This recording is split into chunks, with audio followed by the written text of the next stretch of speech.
இந்த புதிய மாசத்திலே உங்களை சந்திப்பதிலே நான் மிகுந்த மகிழ்ச்சி அடைகிறேன். மீண்டும் இன்றைக்கு கூட ஒரு புதிய தலைப்பை சிந்திப்பதற்கு இந்த சபையார் அடியில் கொடுத்த இந்த நல்ல வாய்ப்புக்காக சபையில் இருக்கிற பொறுப்புள்ள சகோதரர்களுக்கு என்னுடைய நன்றியை தெரிவித்துக் கொள்கிறேன். சரி, எல்லாம் சுகமா இருக்கீங்களா? சரி, சந்தோஷம். இன்றையிலிருந்து ஒரு ஒரு முக்கியமான ஒரு பாடத்தை வந்து நம்ம படிக்க போறோம். எல்லாம் தெரிஞ்சது அப்படின்னு நினைக்கிறாங்க. சபை குறித்து நம்ம படிக்கக்கூடிய ஒரு பாடம். ஏன் சபையை குறித்து நம்ம படிக்கணும் அப்படின்னா, இன்னைக்கு இயேசு கிறிஸ்துவுக்கு பின்பு அதிகமாய் ஒரு விசுவாசி தெரிந்து கொள்ளக்கூடிய ஒரு சத்தியம் அது சபையை குறித்து தெரிந்து கொள்ள வேண்டும். இதை தெரியாததான் அநேக பேருக்கு என்ன செய்ய மாட்டேங்காங்க அப்படின்னா, இந்த சபையினுடைய மேன்மை குறித்து அநேகருக்கு தெரியல. உதாரணத்துக்கு நான் இருக்கிறேன் அப்படின்னா, நான் எப்படி ரசிக்கப்பட்டேன்? சபை இல்லாம நான் ரசிக்கப்பட்டிருப்பேனா? சொல்லுங்க.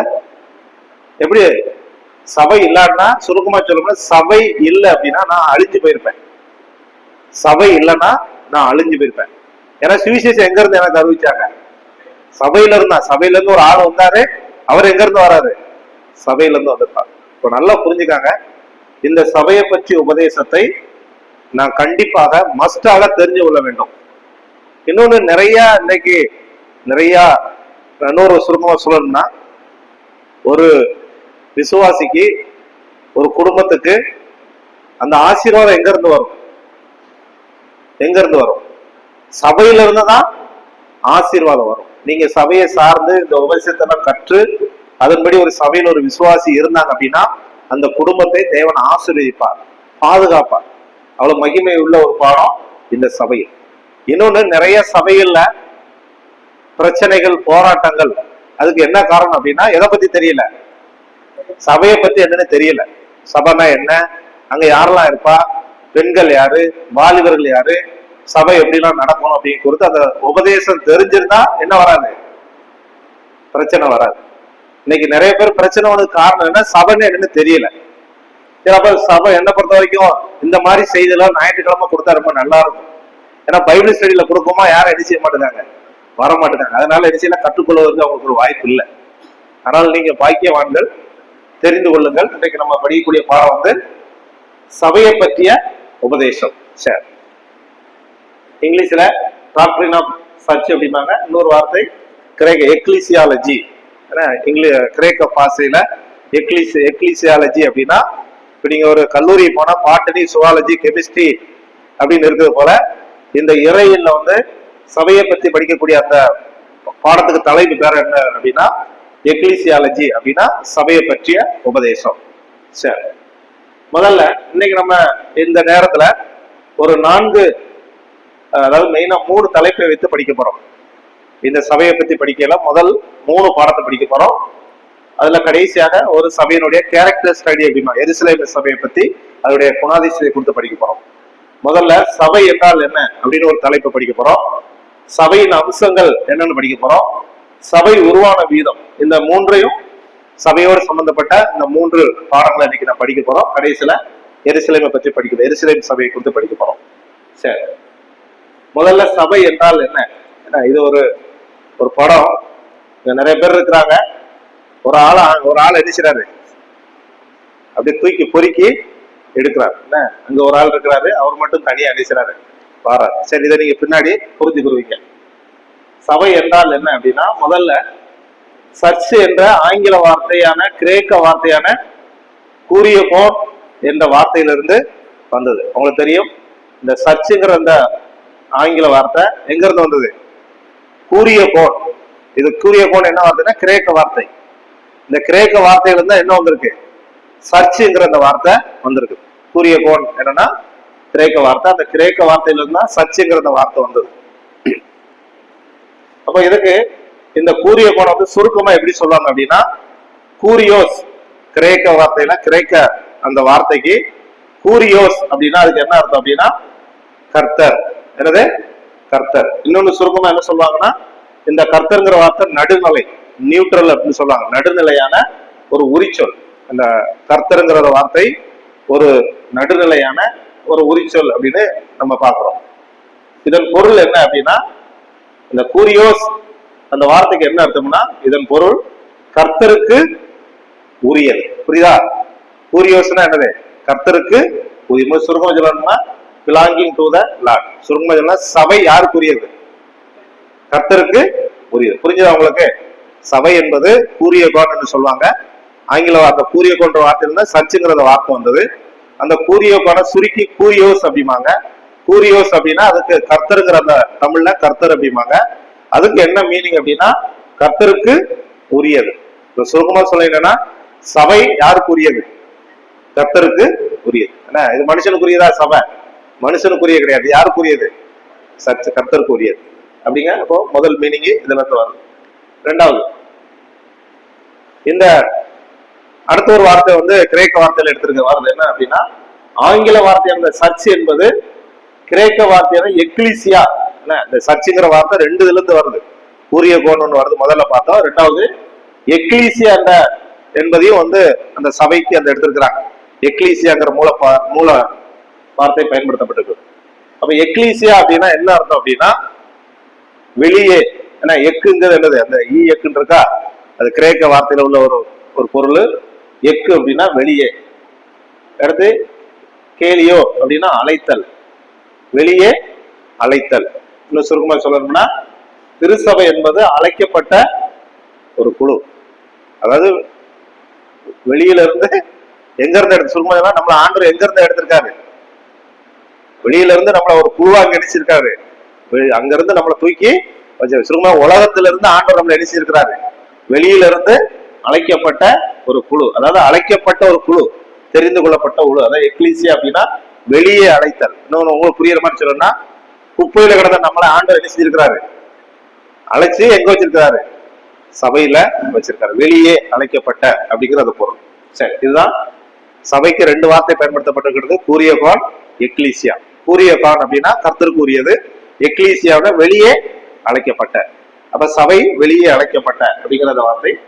சரி, இன்னும் சுருக்கமா இதை உங்களுக்கு சொல்லணும் அப்படின்னா, சபை என்பது இயேசு கிறிஸ்து ரத்தத்தினால் நீக்கப்பட்ட விசுவாசிகளின் கூட்டம். புரியுதா உங்களுக்கு? அப்போஸ்தலர் 20:28 வாசிக்கிறோம். சபை என்பது இயேசு கிறிஸ்துவின் ரத்தத்தினால் நீக்கப்பட்ட விசுவாசிகளின் கூட்டம் தான் என்னது? சபை. இன்னொரு விதத்துல எப்படி சொல்லலாம்? சபை என்பது இயேசு கிறிஸ்துவால் அழைக்கப்பட்ட விசுவாசிகளின் கூட்டம். இதுதான் சபைக்குள்ள ஒரு டெபினேஷன். சபையினுடைய பொருள் இதுதான். அப்போ ஒரு சபையில ரத்தத்தினால் மீட்கப்பட்டவங்க உள்ள இருக்கவங்க தான் உண்மையான ஒரு சபை. சரி,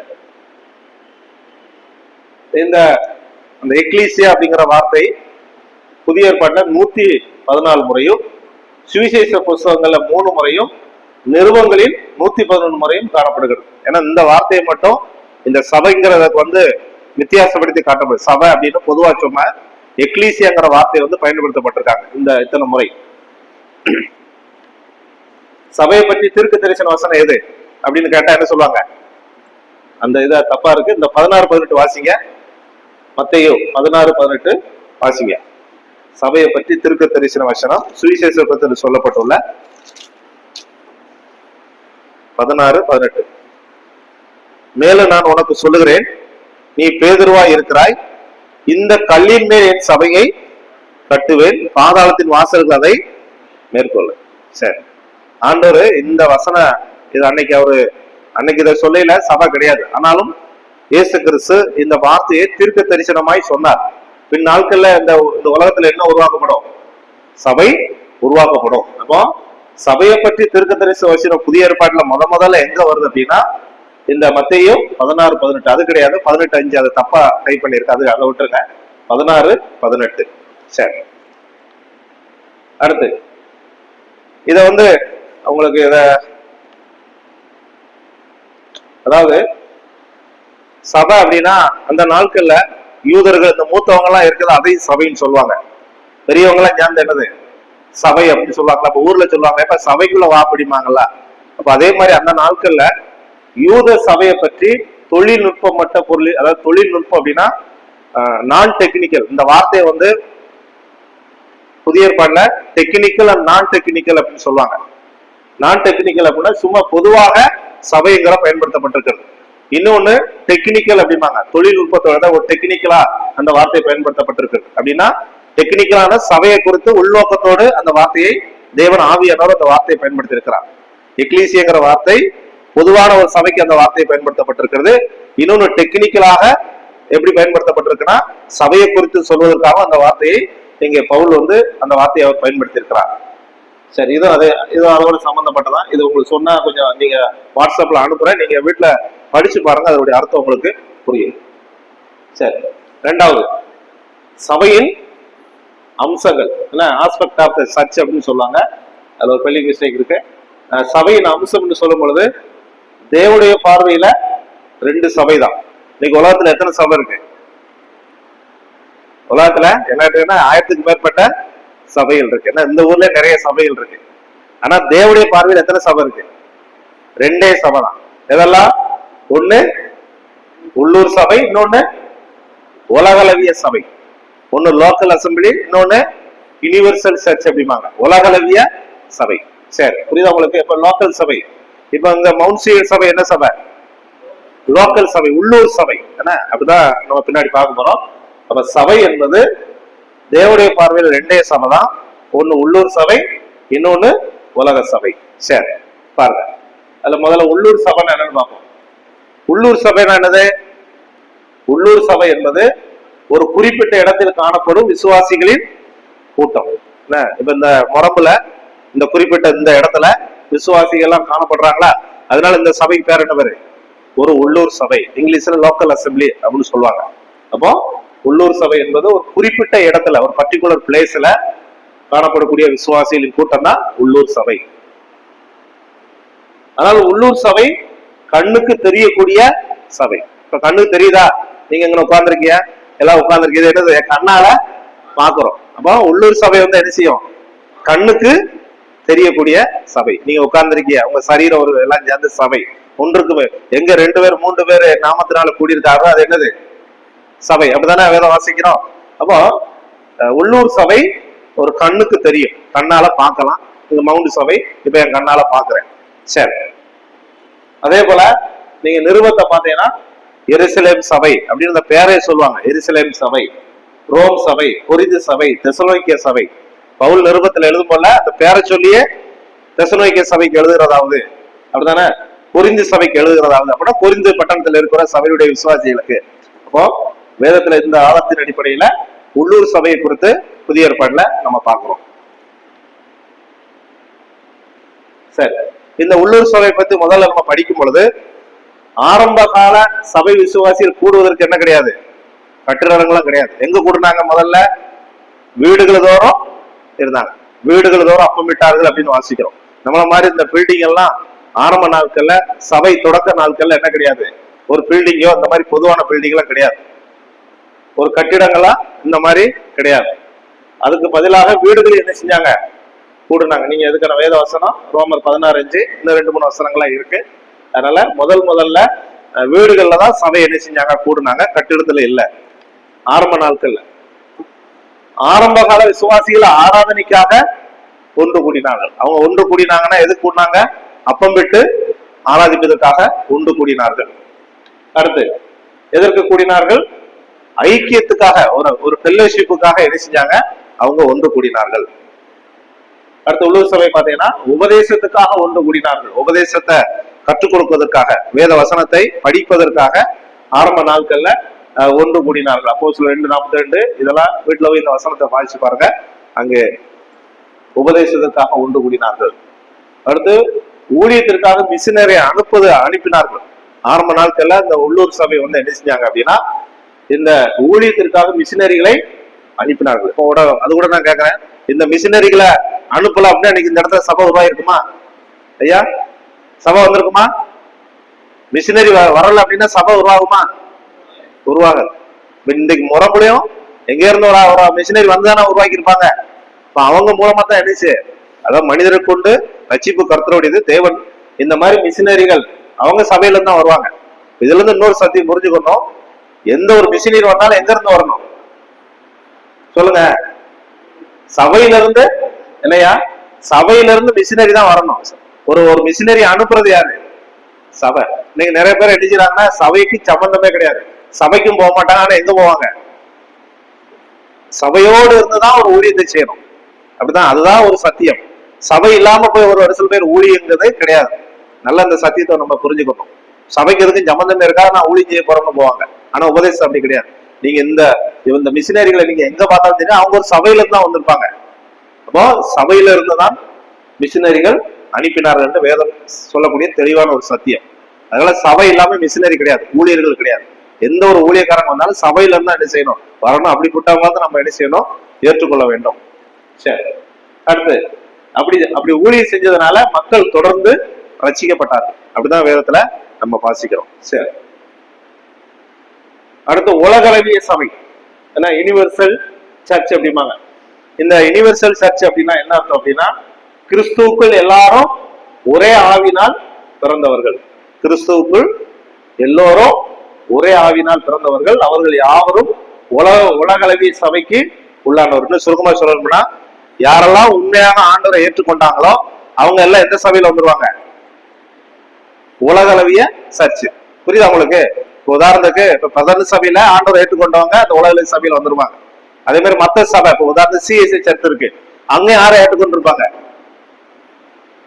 சொல்லுங்க. கிறிஸ்துவ ஏற்றுக்கொண்டாங்களோ அவங்க எல்லாம் அது கண்ணுக்கு தெரியாது. அதாவது சுருங்கமா, உலகத்துல யாரெல்லாம் ஆண்டவரை ஏற்றுக்கொண்டாங்களோ அவங்க எல்லாம் எந்த சபையில வந்துருவாங்க? உலகளவிய யுனிவர்சல் சர்ச், உலகளவிய சபையில வந்துருவாங்க. இந்த வசனம் தான் 1 கொரிந்தியர் 12:13 வாசிக்கிறோம். அந்த ஒரே ஆவினாலே நாம் எல்லாரும் தாகம் தீர்க்கப்பட்டோம். ஒரே ஆவினாலே, அந்த வசனத்துடைய கருப்பொருள் அதான். நீங்க வீட்டுல போய் படிச்சு பாருங்க. அடுத்து, இந்த உலகளவிய சபை கண்ணுக்கு தெரியாது. கண்ணு தெரியுமா? கண்ணு தெரியாது. இது யாருக்கு மட்டும் தெரியும்? யாருக்கு மட்டும் தெரியும்? தேவனுக்கு மட்டும்தான் தெரியும். யார் உண்மையா சபையில ரசிக்கப்பட்டிருக்காங்க, ஆண்டவர் ஏற்றுக்கொண்டிருக்காங்க அப்படின்னு யாருக்கு மட்டும் தெரியும்? அவருக்கு மட்டும்தான். இப்போ இந்த லோக்கல் அசம்பிளில யார் ரசிக்கப்பட்டிருக்காங்க நம்மளால சொல்ல முடியுமா? சொல்ல முடியாது. லோக்கல் அசம்பிளில யாரெல்லாம் இருப்பாங்க? ரசிக்கப்பட்டவங்களும் இருப்பாங்க, ரசிக்கப்படாதவங்களும் இருப்பாங்க. அப்படிதான், ஏன்னா நம்ம பார்க்க முடியாது. ஆனா இந்த சபை தேவனுடைய சபை, உண்மையா ரசிக்கப்பட்டவங்க தான் அதுல போய் அங்கமாக இருக்க முடியும். இது கண்ணுக்கு தெரியாது. இந்த வசனத்தை தான் பேதுரு சொல்ல, இந்த கல்லின் மேல் சபையை கட்டுவேன் என்று இயேசு சொன்னது உலகளவிய சபையை தான் குறிக்கும். யூதரும் கிடையாது, கிரேக்கரும் கிடையாது. பேதுருட்ட சொன்ன இந்த மூலப்பொருள் உலகளத்துல ஒரு உலகளவியில ஒரு சபை அப்படின்னா இந்த வசனத்தின் அடிப்படையில அவர் சொன்னார். சரி, யூதராலும் புறஜாதிகளாலும் அனைவரும் ஒரே சபையாக இப்ப இருக்கிறது. இப்ப நம்ம எல்லாரும் உலகம் முழுக்கும் ஆண்டவர் ஏற்றுக்கொண்டவங்க எல்லாமே இந்த உலகளவிய சபையில வந்துருவாங்க. அப்படிதான் நம்ம கலாத்தியர் 3:28, எபேசியர் 4 நம்ம வாசிக்கிறோம். சரி, இந்த உலகளவிய சபை அப்படின்னு யார் இதை சொல்றாங்க அப்படின்னா, அகஸ்டின், லூதர், கால்வின் போன்றவர்கள் இந்த வேறுபாட்டை போதித்தார்கள். என்ன, லோக்கல் அசம்பிளி, உலகளவிய சபை அப்படின்னு இவங்க சொன்னாங்க. இந்த வார்த்தையை சொல்றது அவங்கதான். இது சபையின் பரிபூர்ண உண்மையான ஆவிக்குரிய தன்மையை வலியுறுத்தும், கண்ணுக்கு புலப்படாத சபையை நிலைநிறுத்துகிறது. ஏன்னா அப்போ உலகளவிய சபைங்கிறது பரிபூர்ணமான சபை, ஒரு உண்மையான சபை. ஏன்னா அதுல யாரும் ஏமாத்த முடியாது. யுனிவர்சல் சர்ச் அப்படின்னு சொல்லுவாங்களா, அதுல உண்மையா ரசிக்கப்பட்டவங்க அதுல அங்கத்தரா இருக்க முடியும். ஆண்டவர் ஏற்றுக்கொண்டவங்க தான் இருக்காது. பரிபூர்ணமான உண்மையான ஆவிக்குரிய தன்மையை சொல்லுகிறது. ஆனா கண்ணுக்கு புலப்படும் சபை, இப்ப நம்ம லோக்கல் அசம்பிளி இது என்னன்னா, குறைபாடுகளுடன் கூடிய விசுவாசிகளுடன் உள்ளூர் சபை. இதான் குறைபாடு. இன்னொன்னு சுருக்கமா சொல்லணும்னா, இந்த லோக்கல் அசம்பிளி யாரு இருப்பாங்க? அவிசுவாசியும் கூட உள்ளூர் சபையில் அங்கத்தினரா இருப்பாங்க. ஏன்னா இதை கண்டுபிடிக்க என்ன செய்ய முடியாது. உள்ளூர் சபையில அவிசுவாசி இருப்பாங்க, விசுவாசி இருப்பாங்க. அப்படிதான் அங்க வாசிக்கணும். அவிசுவாசி கூட உள்ளூர் சபையில் அங்கத்தினம் பெற்றிருப்பதை அங்கீகரித்துள்ளது. ஏன்னா அதுல தெரியாது, நம்மளால கண்டுபிடிக்க முடியாது. எல்லாமே இருப்பாங்க. ஒரு சபைக்கு போனா வேற கிறிஸ்தவங்களும் இருப்பாங்க. எங்க அப்பா அம்மா சொன்னாங்க நான் வந்திருக்கேன் அப்படிம்பாங்க. அப்போ யுனிவர்சல் சர்ச் உலகளவிய சபை பரிபூர்ணமான சபை. லோக்கல் அசம்பிளி குறைபாடுடன் கூடிய அவிசுவாசி விசுவாசியில் இருக்கக்கூடிய ஒரு சபை இந்த லோக்கல் உள்ளூர் சபை. அடுத்து சபை உருவான விதம். சபை எப்படி உருவாச்சு? Formation of the church. ஒரு சபை எப்படி உருவாச்சு அப்படின்னா, பழைய ஏற்பாட்டில் சபை இருந்ததாக சிலர் கூறினாலும் புதிய ஏற்பாட்டுல சபையை காணப்படுகிறது. ஏன்னா சில பேர் இன்னைக்கு ஆர்கியூமெண்ட் பண்ணுவாங்க, பழைய ஏற்பாட்டுல இருந்தே சபை இருக்கு அப்படின்னா வேதத்தின் மூலம் இந்த ஆதாரம் கிடையாது. புதிய ஏற்பாட்டுல சபைங்கிற வார்த்தையை மத்திய 16:18 பேதுருட்ட ஆண்டவர் சொல்லுகிறார். அப்போ பழைய ஏற்பாட்டுல சபை இல்ல, புதிய ஏற்பாடுல சபையை ஆரம்பிக்கிறது என்பதை நம்ம வேதத்துல தெளிவா நம்ம பார்க்கலாம். 1 கொரிந்தியர் 12:13 வாசிக்கிறோம். திருச்சபை கட்டப்படும் விதத்தை அடையாளம் காட்டுகிறது. அந்த ஒரே ஆவினாலே நாம் எல்லாரும் கட்டப்படுவோம் என்பதை பரிசுத்த ஆவியானவர் விசுவாசிகளை கிறிஸ்துவின் ஒரே சரீரத்துக்குள்ளாக ஞானஸ்நானம் கொடுக்கும் கிரியை. இது ரொம்ப முக்கியம். அந்த வசனம், பரிசுத்த ஆவியானவர் விசுவாசிகளை கிறிஸ்துவுக்குள் ஒரே சரீரத்துக்குள்ளாக நாம் எல்லாரும் தாகம் தீர்க்கப்பட்டோம். அதாவது சுருக்கமா சொல்லணும்னா, இயேசு கிறிஸ்துவை ஏற்றுக்கொண்டவங்க எல்லாருமே அந்த ஒரே ஆவினால் நம்ம என்ன செய்யப்பட்டோம், நாம் ஞானஸ்நானம் பெற்றுவிட்டோம். இந்த வசனத்தின் படிதான் இதான் இவங்க அங்க குழப்புவாங்க. பெந்தெகோஸ்துல நீ என்ன செய்யணும், நீ தனியா யார பெறணும், பரிசுத்த ஆவிய பெறணும் அப்படின்னு சொல்லி இந்த வசனத்தை உங்களுக்கு மாற்று உபதேசம் பண்ணுவாங்க. ஆனா வேத வசனம் தெளிவா சொல்லுகிறது, அந்த பரிசுத்த ஆவி மூலமாய் நாம் எல்லாருமே என்ன செய்யப்பட்டோம், கிறிஸ்துவ மூலமாக நாம் ஞானஸ்நானம் பெற்றுவிட்டோம் என்பதை தெளிவாக இந்த வசனம் நமக்கு சொல்லுகிறது. இதை நீங்க வீட்டுல நல்லா படிச்சு பாருங்க, உங்களுக்கு அது புரியும். அடுத்து சபை எப்படி உருவாச்சு அப்படின்னா, மறுபிறப்பின் தருணத்தில் பரிசுத்த ஆவியானவர் விசுவாசிகளை கிறிஸ்துவுடன் ஐக்கியத்தில் இணைக்கிறார். அப்போ ஒரு சபை எப்படி உருவாகுது அப்படின்னா, மறுபிறப்பு அடையணும். மறுபிறப்புனா என்னது, ஒரு மனுஷனுக்கு 2 பிறப்பு இருக்கு, அப்படித்தானே? முதல்ல யாருக்கு பிறக்கிறோம், அப்பா அம்மாவுக்கு பிறக்கிறோம். 2வது என்ன செய்யணும், ஆண்டவராய் இயேசு கிறிஸ்துவை உள்ளத்துல ஏற்றுக்கொள்வது என்னது, அதான் 2வது பிறப்பு, மறுபிறப்பு.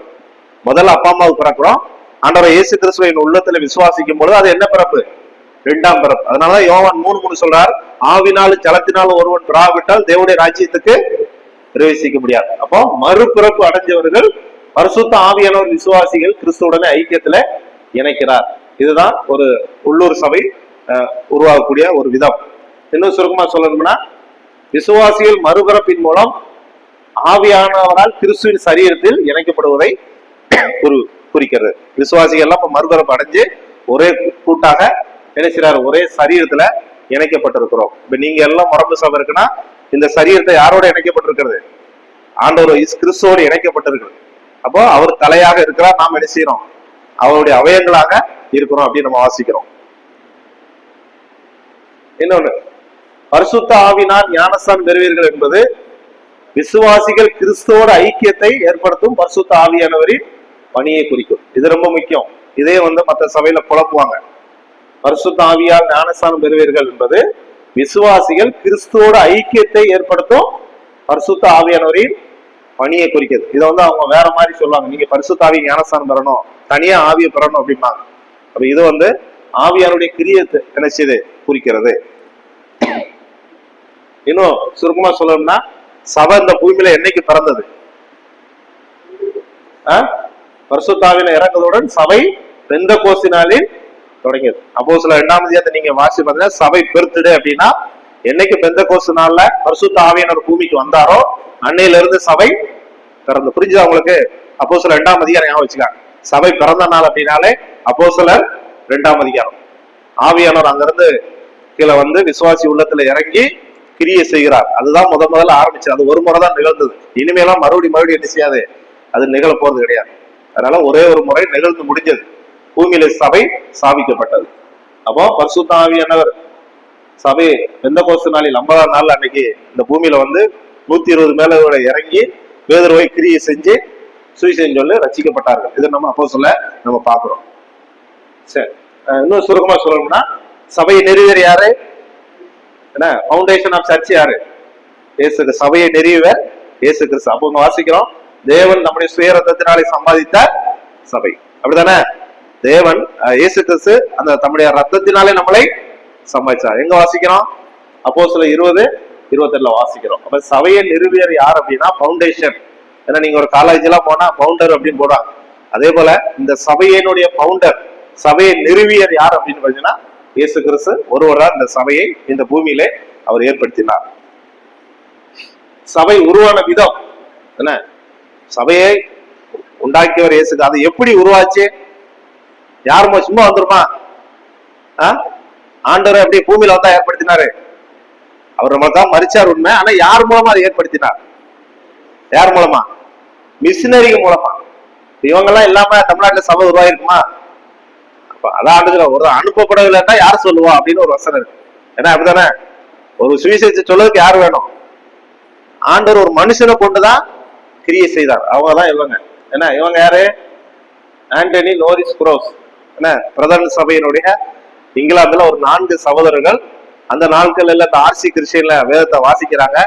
என்னடா இது பைபிளுக்கு சம்பந்தம் இல்லாம இருக்குன்னு சொல்லி 4 பேர் 4 ஒரே நேரத்துல வேதத்தை வாசிச்சு விசுவாசத்தினால நீதிமான் பிழைப்பாம இருக்கு, இவங்க இப்படி எல்லாம் சொல்றாங்கன்னு சொல்லி இந்த 4 பேர்கள் ஒரு சத்தியத்தின் அடிப்படையில ஒரு வீட்டுல கூடி ஒரு மரத்துக்கடியில தான் சொல்றாங்க, கூடி என்ன செஞ்சாங்க, ஒரு சபையை முதல்ல சத்தியத்தின்படி ஆரம்பிச்சாங்க. அதுல ஒரு ஆள் தான் ஆண்டனி நோரிஸ் குரோஸ். இவர் தான் கிறிஸ்டியான் பேட்டைக்கு வந்தாரு அப்படின்னு வரலாற்றுல சொல்றாங்க. கிறிஸ்டியான் பேட்டையில அங்க முதல் சபையை அங்க ஸ்தாபிச்சாரு, அடித்தளம் அங்கதான் போட்டார் அப்படிங்காங்க. அவரோட சேர்ந்துதான் இந்த ஜான் கிறிஸ்டியன் அருளப்பன் திருநெல்வேலிக்காரு, அவரோட சேர்ந்து மொழி மாற்றத்துக்கு, இது பெரிய வரலாறு, இது சொன்னோம்னா நேரம் ஆயிரும். இவருக்கு மொழி மாற்றத்துக்கு போனவரு, அவரும் ஆண்டவரை ஏற்றுக்கொண்டு அவரும் நிறைய சபைகளை இந்த அருளாட்சி திசையெல்லாம் சுவிசேஷம் சொன்னதுனாலதான் எங்க சபை உருவாச்சு அப்படின்னு சொல்றாங்க. ஏன்னா இந்த அருளாட்சிங்கிற ஊரே எப்படி உருவாச்சு அப்படின்னா ஜான் கிறிஸ்டியன் அருளப்பன், அது இந்த அருளப்பன் பேரை தழுவிதான் அருளாட்சி ஊரே உருவாச்சு. அந்த ஊரே இயேசு கிறிஸ்துவை ஏற்றுக்கொண்டுதான் அருளாட்சி அப்படின்னு அவங்க அந்த ஊர்ல உள்ளவங்க சொல்லுவாங்க. சரி, இது யாரு? இது உங்களுக்கு தெரியும். இது யாரு? ஹேன்லி பேடு. என்ன முரம்பு சபை இவர் தானே. என்ன உங்க வரலாறு படிச்சிருக்கீங்களா? ஏன்னா அதையும் கூட எடுக்கணுமா? உங்க சபையை நீங்க எடுத்து படிச்சு பார்த்தீங்கன்னா தெரியணும் இதெல்லாம். இந்த இருக்கிற ஆளு ஹேன்லி பேட். என்ன இவர் தான், அதாவது சுருக்கமா அவரு சுருக்கமா சொல்லணும்னா இந்த பகுதியில பிரதம சபைக்கு ஒரு தலைமை இடம் அப்படின்னு எதை சொல்லுவாங்க, இந்த முரம்பு சபைன்னு சொல்லுவாங்க. இங்க இருந்தா மிஷினரிகள் பல இடங்களுக்கு போய் புறப்பட்டு போய் இந்த சைடுல எல்லாம் சபையெல்லாம் உருவாக்குனாங்க. அதனால இந்த ஹேன்லி பேட் இவர் தான் இந்த முரம்பை தலைமையிடமாக கொண்டு இந்த பகுதியில என்ன செஞ்சாரு, அநேக சபைகளை உருவாக்குனாங்க. இதெல்லாம் நம்ம தெரிஞ்சுக்கூடிய ஒரு விஷயம் என்ன அப்படின்னா, சபைகளை எப்படி உருவாச்சு அப்படின்னா மிஷினரிகள் மூலமாக சபை உருவாச்சு. இவங்க எல்லாமே சபை உருவாக முடியாது. கர்த்தர் தான் சபையை உண்டாக்குனாரோ அதை ஒரு மனுஷனை போட்டுதான் செய்வான். ஏன்னா இப்ப நம்ம அனுப்பப்படலாம் யார் போவா? போக முடியாது. இப்போ மனுஷனாகிய என் மூலமாக இந்த உலகத்திலே சபைகளை இவங்கெல்லாம் ஆண்டவர் பயன்படுத்தினார். நிறைய பேர் கஷ்டம், தன்னை நாட்டை விட்டு அவ்வளவு சுகபோக வாழ்க்கையை விட்டு தொப்பியில கூழ் வாங்கி பல அந்த நாட்கள்ல மூட நம்பிக்கை எப்ப இருக்கலாம் கிடையாது, பயங்கரமானது. கால்நடையா மாட்டு வண்டியில எப்படியெல்லாம் இன்னைக்கெல்லாம் நம்ம அந்த அவ்வளவு கஷ்டப்பட்டு தான் இந்த ஊழியர்களை இவங்க செஞ்சாங்க. அதனாலதான் அதனுடைய பயனாத்தான் இந்த இடத்துல இன்னைக்கு சபை இருக்கு. எல்லா சபையும் அப்படித்தான் உருவாயிருக்கும். அவங்க கஷ்டப்பட்டு அவங்க சிந்தின வேர்வை. அதனால சபை மிஷினரிகள் மூலமாக சபை உருவாச்சு அப்படின்றத அந்த மனுஷனும் புரிஞ்சுக்கணும். அவங்க பட்ட கஷ்டத்தினால்தான் சபை நமக்கு கிடைச்சிருக்கு. சரி, இன்னைக்கு இருக்கிற நேரத்துல ஒரு 15 நிமிஷம் இந்த எருசலேம் சபையினுடைய குறித்து நம்ம பார்க்கப்படும். இந்த உலகத்திலே முதல் சபை அப்படின்னா எந்த சபையை சொல்லுவாங்க? எருசலேம் சபை. நீங்க அப்போஸ்தலர் ஆரம்பிக்கக்கூடிய சபையே எருசலேம் சபையை குறித்து நம்ம வாசிக்க போறோம். எருசலேம் சபையினுடைய குணாதிசயங்கள். முதல்ல பெந்தெகோஸ்து நாளில் எத்தனை 3000 பேருடன் தொடங்கியது இந்த எருசலேம் சபை. முதல்ல எத்தனாயிரம் பேர் வந்தாங்க? முதல்ல ரட்சிக்கப்பட்டது எத்தனை பேரு? இந்த வசனத்தை வாசிச்சோம் அப்படின்னா அப்போஸ்தலர் 2ஆம் அதிகாரம் எடுத்துக்கொள்ளுங்கள். முதல்ல எத்தனாயிரம் பேர் ரட்சிக்கப்பட்டாங்க அப்படின்னா, அந்த வார்த்தையை சந்தோஷமா கொண்டவர்கள் ஞானஸ்தானம் பெற்றவர்கள் அன்றைய தினம் ஏறக்குறைய 3000 பேர் சேர்த்தாங்க. ஏறக்குறைய எத்தனை உண்மையா எத்தனை பேர் பார்க்கலாம். ஒருவேளை 3000, அதுக்கு முன்னாடி எத்தனை பேர்? மேல் வீட்டாரையில் எத்தனை பேர் கூடினாங்க? 120 பேர். அப்ப சுருக்கமா சொல்லணும்னா எத்தனாயிரம் பேர் இதுல இருந்திருக்காங்கன்னா 3120 பேர். சுருக்கமா ரைட் தானே? ஏன்னா அதுக்கு முன்னாடி 120 பேர் என்ன செஞ்சாங்க, அங்க மேல் வீட்டாரையில அங்க அந்த இதுல வந்துச்சு. சரி, அப்ப பெந்தெகோஸ்து நாளில் 3000 பேர் முதல் சபை எருசலேம் சபையிலே 3000 பேருடன் இந்த சபை தொடங்கப்பட்டது. கிறிஸ்துவின் ஒன்றுவிட்ட சகோதரனாக யாக்கோப்பு இந்த சபையில பாஸ்டராக போதகராக என்ன செஞ்சாரு, இருந்தார். யாக்கோப்பு இயேசு கிறிஸ்துடைய சகோதரர், உங்களுக்கு தெரியும். அவர் என்ன செஞ்சார் அப்படின்னா இந்த சபையில போதகராக இருந்தார் என்று அப்போஸ்தலர் நினைக்கிறோம் 15:13 நம்ம வாசிக்கிறோம். இந்த எருசலேம் சபையில பல அற்புதங்களையும் அடையாளங்களையும் நடந்தது. அந்த நாட்கள்ல அப்போஸ்தலர்கள் இந்த சபையில இந்த நிழல் கூட பட்டால் என்ன ஆயிருமா, அவ்வளவு அற்புதங்கள் அடையாளங்கள்லாம் நீங்க இந்த வீட்டுல போய் படிச்சு பாருங்க. இந்த 5-12 இருந்து பாத்தீங்கன்னா இந்த எருசலேம் சபையில நிறைய அடையாளங்களையும் அற்புதங்களையும் அங்கே இயேசு கிறிஸ்து செய்திருக்கிறார், சீசர்களும் செஞ்சிருக்கிறாங்க பல அற்புதங்கள் அடையாளங்கள். சரி, எல்லாவற்றையும் பொதுவாக வைத்து அனுபவிச்சாங்க. நீங்க இத அப்போஸ்தலர் 2:44 நம்ம வாசிச்சோம் அப்படின்னா இவங்க எப்படி இதை அனுபவிச்சாங்க அப்படின்னா அங்க வாசிக்கிறோம் 2:44 விசுவாசி வாசிங்க. சகலத்தையும் பொதுவாக வைத்து அனுபவிச்சாங்க. எல்லாத்தையும் அந்த ஆவியான அந்த சிந்தை சகலத்தையும் பொதுவாக வைச்சார்கள். எல்லாம் அவங்கவுங்க கொண்டு வருவாங்க ஒரு இடத்துல இருந்து, இது பொது, இது கர்த்தருடையது அப்படிங்கறத பொதுவாக வைத்து அனுபவித்தார்கள். இன்னைக்கு இது ரொம்ப குறைபாடு உள்ள நிறைய இடங்கள்ல காணப்படுது. இது பொது, இது இன்னைக்கு நிறைய இடங்கள்ல பாத்தீங்கன்னா இது எனக்குரியது அநேகர் எடுத்துக்கிறாங்க. அதனாலதான் சபையில நிறைய பிரச்சனைகள். இது கர்த்தருடையது, இது கர்த்தருடையன்னு அநேகர் நினைக்கிறது கிடையாது. ஆனா அந்த நாட்கள் இருந்த விசுவாசிகள் எல்லாத்தையும் என்ன செஞ்சாங்க? பொதுவானதா வச்சு அனுபவிச்சாங்க. அந்த பொதுங்கிற அந்த மனப்பான்மை அன்னைக்கு இருந்தது. அடுத்து எப்படி இருந்தாங்க அந்த சபையில? ஒரு மனதோடு இருந்தார்கள். எங்க 2:46 வாசிங்க.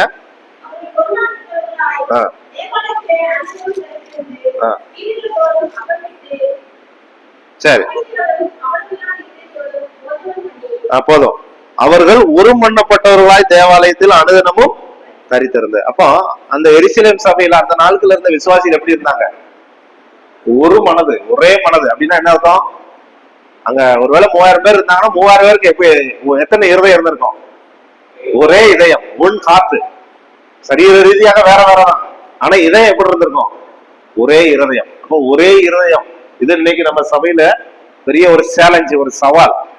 ஏன்னா இன்னைக்கு நம்மகிட்ட ஆண்டவர் எதிர்பார்க்கிற ஒரு சபையில இருக்கக்கூடியது எது தேவை அப்படின்னா இந்த ஒரே இருதயம். இன்னைக்கு இந்த ஒரே இருதயம் இல்லாதனாலதான் சபையில ஆவியாருடைய கிரியை குறைஞ்சு போச்சு.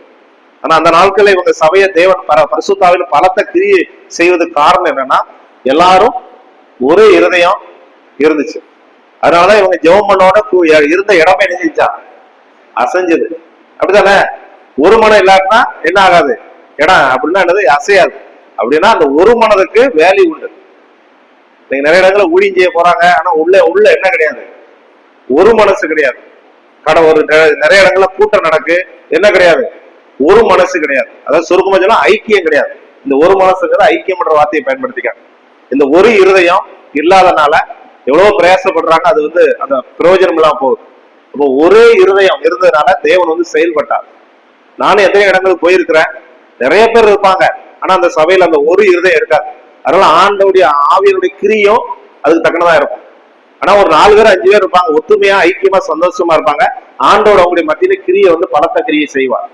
அதனால இது ரொம்ப முக்கியம். இன்னைக்கு சபையில இது தேவை, ஒரே இருதயம். அப்போஸ்தலர் அந்த எருசலேம் சபையில ஒரே இருதயமாக இருந்தார்கள்.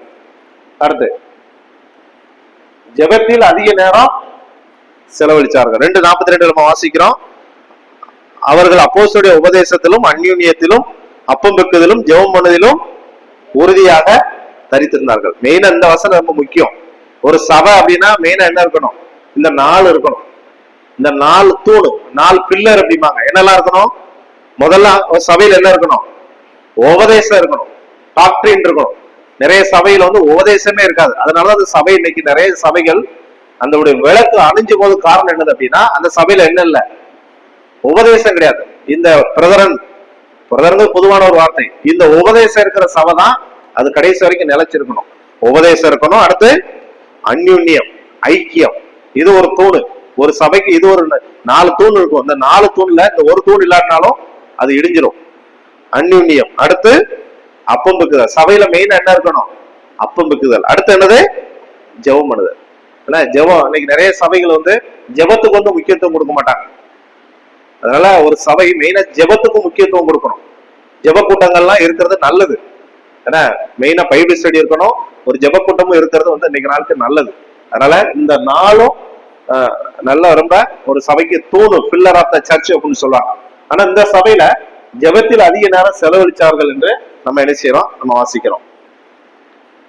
அடுத்து கிடைத்த வாய்ப்புல சாட்சி பகிர்ந்தார்கள். என்ன இவங்க நல்ல ஒரு சாட்சி, இவங்க எருசலேம் சபையில் உள்ளவங்க போற இடங்கள்லாம் நல்ல ஒரு சாட்சி. இயேசுவை பிரகாசித்தார்கள். இயேசு கிறிஸ்துவ அந்த நாட்கள்ல இவங்களை பாத்தீங்கன்னா அவங்க போராடம்லாம் இயேசு கிறிஸ்து அதை அப்படியே அதாவது சொன்னா இயேசு கிறிஸ்துவாக ஜொலிச்சார்கள். இயேசு கிறிஸ்துவை மற்றவங்களுக்கு வந்து காமித்தார்கள். இந்த சபையில் உள்ளவங்க இயேசுவை பிரகாசித்தார்கள், சாட்சி பகிர்ந்தார்கள். இவங்களை குறித்து எருசலேம் சபையில நல்ல சாட்சி இருந்தது. தேவனால் பரிசுத்தமாக வைக்கப்பட்டது. அதாவது இவங்க ஆண்டவர் ஒரு காரியத்துக்கு ஒரு இதை கொடுத்துட்டாங்க அப்படின்னு அந்த ஸ்டாண்டர்ட் அடிப்படையில இது தேவனுடையது அப்படின்னு பரிசுத்தம் அப்படின்னு வந்து அந்த நாட்கள் இருந்த விசுவாசி நினைச்சாங்க. இது கர்த்தருக்குரியது, இது பரிசுத்தம் அப்படின்னு வந்து அந்த பரிசுத்தமாய் ஒரு காரியங்களை வந்து அவங்க வந்து எதையுமே செஞ்சாங்க. அப்போஸ்தலர் 5 அனனியா சப்ரியால் தான் அந்த பரிசுத்தத்தை குறித்து அவங்க முக்கியத்துவமா அந்த காரியத்தை செஞ்சாங்க. அது மட்டும் இல்ல தொடர்ந்து வளர்ந்தது. என்ன செஞ்சாங்க? தொடர்ந்து இந்த வசனத்தை ரொம்ப வாசிங்க, 2:47 வாசிங்க. தேவனை துதித்து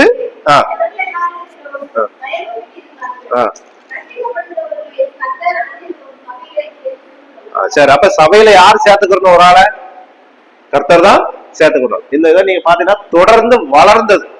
3000 வந்து எத்தனை மாறிச்சு? 5000 மாறிச்சு. அப்ப நல்லா புரிஞ்சுக்காங்க, ஒரு சபை அப்படின்னா என்ன செய்யணும்? வளரணும். உதாரணத்துக்கு இப்ப எங்க சபை ஒரு 30 பேர் இருக்காங்க. அந்த 30 வந்து எப்படி மாறணும்? ஒரு 50வது 40வது என்ன செய்யணும்? மாறணும். அதுதான் ஒரு சபையினுடைய வளர்ச்சி. சபை வளர வேண்டும். இப்ப நாங்கெல்லாம் எங்க 7 சபை இருக்கு. கிட்டத்தட்ட இப்ப ஒரு 15 வருஷமா ஊழியம் செய்யறோம்.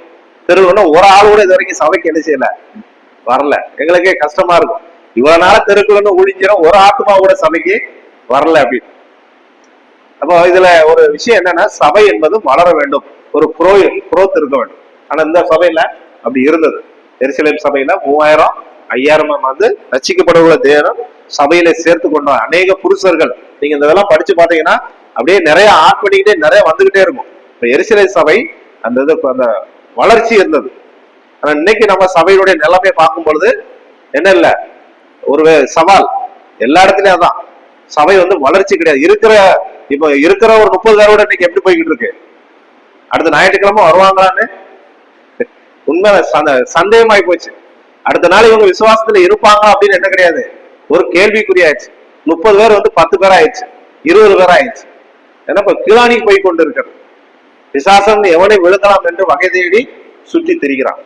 அதனால சபை என்பது வளர்ச்சி இருக்க வேண்டும், அது கீழானி போகக்கூடாது. ஆனா இன்னைக்கு இதுக்கு எதிர்மாறாக நடந்து கொண்டு இருக்கிறது. அடுத்து துன்பத்தை வந்து என்ன செஞ்சாங்க? சகிச்சார்கள். எத்தனையோ ஆதி நாட்கள்ல அந்த அப்போஸ்தலர் சபையில நிறைய துன்பம் சிறைச்சாலையில போட்டாங்க, நிறைய வேதனைப்படுத்தினாங்க. அப்ப இந்த துன்பத்தை எல்லாம் அந்த சபையில் உள்ளவங்க வந்து சகிச்சார்கள் என்று சொல்லப்படுது. சிமிர்னா சபையை போல சகித்தார்கள். அடுத்து உதவிக்காரர்களை என்ன செஞ்சாங்க? இந்த உதவிக்காரர் உங்களுக்கு தெரியும், அப்போஸ்தலர் 6 பாத்தீங்கன்னா உதவிக்காரர்கள் அங்க விதவைகள் சரியா கவனிக்கப்படணும்னு சொல்லி அவங்களுக்குள்ள ஒரு இது வந்தது. அப்ப அங்க அதுக்கு என்ன செஞ்சாங்க? உதவிக்காரர்களை அந்த இடத்துல என்ன செஞ்சாங்க? அவங்க அப்பாயின்மெண்ட் பண்ணி அப்ப இந்த வேலையை நீ செய்ய அப்படின்னு சொல்லி உதவிக்காரர்களை நியமித்தார்கள். ஞானஸ்தானத்தையும் கர்த்தருடைய பந்தி என்ன செஞ்சாங்க? கடைபிடித்தார்கள். மெயினா இந்த பேப்டிசம் ரட்சிக்கப்படுவர்களுக்கு ஞானஸ்தானம் கொடுக்கணும். அடுத்து அவங்களை எங்க போய் சேர்த்துக்குவாங்க? அப்பம் பந்தியில. இந்த வசனத்தை அடிப்படையில் தான் நம்ம ஞானஸ்தானம் எடுத்தோன்னு என்ன செய்யறோம்? அப்பம் பந்தியில என்ன செய்யறோம்? கொடுக்குறோம். நீங்க வசனத்தை படிச்சு பாத்தீங்கன்னா ஞானஸ்தானம் எடுப்பாங்க, அடுத்து எங்க போவாங்க?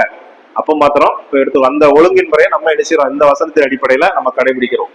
ஞானஸ்தானத்தையும் கர்த்தருடைய பந்தியும் மெயினா ஒரு சபையில் உள்ளவங்க என்ன செஞ்சாங்க? இதை வந்து கடைபிடித்தார்கள்.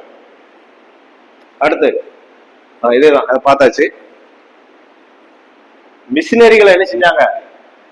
ஊழிய அந்த அந்த அந்த எருசலேம் சபையில இருந்து உலகம் எங்கும் அந்த பக்கத்துல இருக்கிற நாடுகள் இருக்கலாம், அங்கே மிஷினரிகள்னா அந்த ஊழியர்களை தேவடைய அந்த ஊழியர்களை சுவிசேஷத்துக்காக அனுப்பினார்கள் என்று சொல்லப்படுகிறது. ஆனா இன்னைக்கு ரொம்ப கஷ்டம். இன்னைக்கு சபையை பார்க்கறதுக்கு யாரும் இல்லை. ஆட்கள் சில இடங்கள்ல இருக்கு, சில இடங்கள்லாம் பாத்தீங்கன்னா சபையை மறுநாட்கள்ல அது ஒரு சவால் தான்.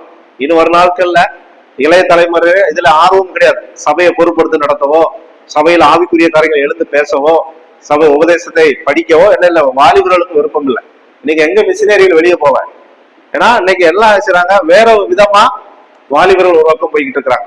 இப்ப மிஷினரிகள் அந்த நாட்கள் என்ன செஞ்சாங்க? அனுப்புனாங்க பக்கத்து சபைகளுக்கு. என்ன செய்ய நீங்க போங்க அப்படின்னு. இதுவும் ஒரு சபை நல்லா வளர்ச்சி வரும்பொழுது அந்த சபையில இருந்து என்ன செய்வாங்க? மிஷினரிகள் தேவனுடைய சுவிசேஷத்தை அறிவிக்கிறதுக்கு என்ன செய்ய வேண்டும்? போக வேண்டும். ஆனா இன்னைக்கு நம்ம நிலைமை ரொம்ப ரொம்ப ஒரு கவலைக்குரிய இதுதான். நம்ம இதெல்லாம் பாத்தீங்கன்னா ரொம்ப கஷ்டம். சபை நடத்துறதுக்கு ஆட்கள் இல்லை. உங்க சபை நிலவரம் வேற. இந்த நிறைய சபையெல்லாம் பாத்தீங்கன்னா அங்க சபையை பொறுப்பா கவனிப்பதற்கு ஆட்கள் இல்லை. அவ்வளவு முடிஞ்சது. இன்னும் கொஞ்ச நாள் தான் ஓடும். சில சபைகள்லாம் ஆள் பார்க்கறதுக்கு இல்லாம சபையை எடுத்து மூடிட்டாங்க. அது நிறைய சபையில சொல்ல, சபையை பார்க்கறதுக்கு ஆட்கள் இல்லை. அப்படி நடந்தாலும் சும்மா ஒரு பேருக்கு தான் நடக்கும். இப்போ மிஷினரிகளை அனுப்பினார்கள் என்று சொல்லும்போது அப்போஸ்தலர் சபை பக்கத்து நினைச்சாங்க ஊழியர் அந்த இடங்களுக்கு அங்க மிஷினரிகளை அனுப்பினாங்க. அடுத்து விருத்த சேதனத்தை குறித்து முக்கியமான கூட்டத்தை நடத்தினார்கள். விருத்த சேதனம் என்னது? இவங்களுக்குள்ள ஒரு சண்டை வந்துச்சு. மோசையின் படி நீங்க விருத்த சேதனம் செய்யணும் அப்படின்னு ஒரு பூசல் மாதிரி ஒரு சண்டை மாதிரி வந்துருச்சு. உடனே நினைச்சாங்க, எங்க போறாங்க? அப்போஸ்தலர்ட்ட போய் அந்த எருசலேம் சபையில டிஸ்கஸ் பண்றாங்க. ஒரு ஆர்குமெண்ட் நடக்கு. இது எப்படி நீங்க இதெல்லாம் செய்யலாம்? பழைய அப்படிலாம் மோசை அப்படி சொல்லியிருக்காரு. உடனே ஒரு முடிவு பண்றாங்க. என்ன சொல்றாங்க? பரிசுத்த ஆவியான ஒரு கைக்கு என்ன செஞ்சாங்க? ஒப்பு கொடுத்தாங்க. இது ரொம்ப முக்கியம் இன்னைக்கு. என்ன? இது ரொம்ப முக்கியம். இன்னைக்கு ஒரு சபையில ஒரு இஷ்யூ, ஒரு ப்ராப்ளம் வந்தா எங்க வரணும்? முத சபையில மூப்பர்கள் எல்லாரும் சேர்ந்து என்ன செய்யணும்? அது எல்லாரும் ஜெபம் பண்ணி அது யாரு கையில ஒப்பு கொடுக்கணும்? பரிசுத்த ஆவியுடைய கண்ட்ரோல்ல ஒப்பு கொடுத்து முடிவு எடுக்கணும். ஆனா இன்னைக்கு நிறைய இதுல இதை செய்ய மாட்டேங்காங்க. உடனே எங்க போவாங்க? போலீஸ் ஸ்டேஷன் போறாங்க, கோர்ட்டு போறாங்க. ஆனா இவங்க உங்களுக்குள்ள ஒரு மாதிரி ஒரு ப்ராப்ளம் வந்த உடனே அங்க அப்போஸ்தலர்ட்ட போய் அதை பேசி அந்த காரியத்தை பரிசுத்த ஆவினால ஒரு முடிவு எடுத்தாங்க. இது ரொம்ப முக்கியம். நம்மளும் இன்னைக்கு எந்த ஒரு பிரச்சனை வந்தாலும் ஆவியானுடைய கட்டுப்பாட்டில் நம்முடைய இதயத்தை ஒப்பு கொடுத்து அதை தீர்மானம் எடுக்க வேண்டியது. இந்த வசனத்தை படிச்சு பார்த்தீங்கன்னா அப்படிதான் இருக்கும். ஆவியானவர்படி நிர்ணயித்துக் கொண்டார்கள் அப்படின்னு சொன்னாங்க. அப்போ இது ரொம்ப முக்கியம். இந்த சபையில அப்படி ஒரு முடிவு எடுத்தாங்க. இன்னைக்கு நம்மளும் ஒரு சபையில ஏதாவது ஒரு ப்ராப்ளம் வந்தா சபையில உள்ள பெரியவங்க எல்லாம் கூடி அதை என்ன செய்யணும்? கலந்து ஆலோசித்து அதை முடிவு எடுக்க வேண்டும். அதுதான் ஒரு முறை. தனியா நாம் பாடலாம் அப்படித்தான் போவோம் அப்படின்னு என்ன செய்யக்கூடாது, யாரும் செய்யக்கூடாது. சபையில் உள்ள பொறுப்புள்ள சகோதரர்களும் கூடி அதுக்கான என்ன செய்ய வேண்டும்? ஆவியானுடைய வேத உபதேசத்தின்படி சத்தியத்தின்படி அதை முடிவு எடுக்க வேண்டும். இந்த சபையில அது நடந்தது. சரி சரி. கடைசியாக ஆவியானவரால் வழி நடத்தப்பட்டார்கள். இவங்களெல்லாம் யாரு நடத்தி கொண்டு போனாரு? பரிசுத்த ஆவியானவர் கட்டுப்பாட்டுல நடந்து போனார்கள். நீங்க உங்களுக்கு தெரியும், இந்த பிலிப்பு இருக்கிற இதுல அவர் ஆவியானவரே நீ போ அப்படின்னு வனாந்தரத்துக்கு போன்னு சொன்னோன்னா போனார். இதெல்லாம் பாத்தீங்கன்னா ஆவியானவரால் வழி நடத்தப்பட்டார்கள். ஒரு விசுவாசி ரொம்ப முக்கியம். நம்மளை யாரு கண்ட்ரோல் பண்ணி வழி நடத்தணும் அப்படின்னா பரிசுத்த ஆவியானவர். நமக்குள்ள இருக்கிற ஆவியானவர் கட்டுப்பாட்டுல நம்ம நடந்தோம் அப்படின்னா நம்ம வாழ்க்கைக்கு ரொம்ப நல்லது. பரிசுத்த ஆவியினருடைய கட்டுப்பாட்டில் நடந்தனா நிறைய நன்மைகள் நம்முடைய வாழ்க்கையில உண்டு. சிம்சோனுடைய வாழ்க்கையில அந்த பழைய ஏற்பாட்டுல வருவதும் போதுமா இருந்தார். அப்ப அவனுக்குள்ள அந்த ஆவியானவர் வந்தோம் வல்லமையான காரியங்களை செஞ்சான். அப்போ ஒரு விசுவாசி இன்னைக்கு நமக்குள்ளே இருக்கிறார். ஆவியானுடைய கட்டுப்பாட்டில் நம்ம நடந்தோம் அப்படின்னா நிறைய நன்மைகள் நமக்கு உண்டு. வார்த்தையை பிரசங்கித்தாங்க. என்ன பண்ணாங்க? இந்த வேத வசனத்தை தான் போராட்டங்களா என்ன செஞ்சாங்க? இயேசு கிறிஸ்துவை திருசாங்கப்படுத்தினாங்க. அப்ப நம்ம எங்க போனாலும் மெயினா இதுதான் நமக்கு ஆதாரம், இதுதான் சோர்ஸ். இந்த வேத வசனத்தை என்ன செய்யணும்? நம்ம பிரசங்கிக்கணும். வேத வசனத்தை அவங்க பிரசங்கித்தார் அப்படின்னு நம்ம என்ன செய்யறோம்? வேற எதுவுமே கிடையாது. நான் அடிக்கடி சொல்வேன், இன்னும் 1000 வருஷம் ஆனாலும் இது என்ன செய்யாது? இது மாறுமா? இது மாறாது. சொல்லி கொடுக்க விதம் மாறலாம், ஆனா இது ஒருபோதும் 2000 அப்போஸ்தலர்ல இருந்த அதே வார்த்தை தான் இன்னைக்கு. இது ஒருபோதும் என்ன செய்யாது? மாறாது. அதனால இது ஒருபோதும் மாறாது. இந்த வார்த்தை நம்ம என்ன செய்யணும்? மற்றவங்களுக்கு சொல்லிக் கொடுக்கணும். சரி, இதுதான் கடைசியாக விசுவாசத்திற்காக என்ன செஞ்சாங்க? போராடினார்கள். நான் சொல்ல விசுவாச வாழ்க்கை என்பது சும்மா எளிதானது கிடையாது. நம்ம விசுவாச வாழ்க்கை என்பது நிறைய போராட்டங்களும் துன்பங்களும் உபத்திரவங்களும் உள்ளது. பலவிதமான சோதனைகள் நிறைஞ்சது. கிறிஸ்துவ வாழ்க்கைனா அவ்வளவு எளிசு கிடையாது. இந்த விசுவாசத்துக்காக நாம என்ன செய்யணும்? போராடணும். நிறைய உபத்திரம் வரும், அடுக்கடுக்கா வரும். யாக்கோபு சொல்றாரு, நீங்கள் பலவிதமான சோதனைகளே அகப்படும் பொழுது.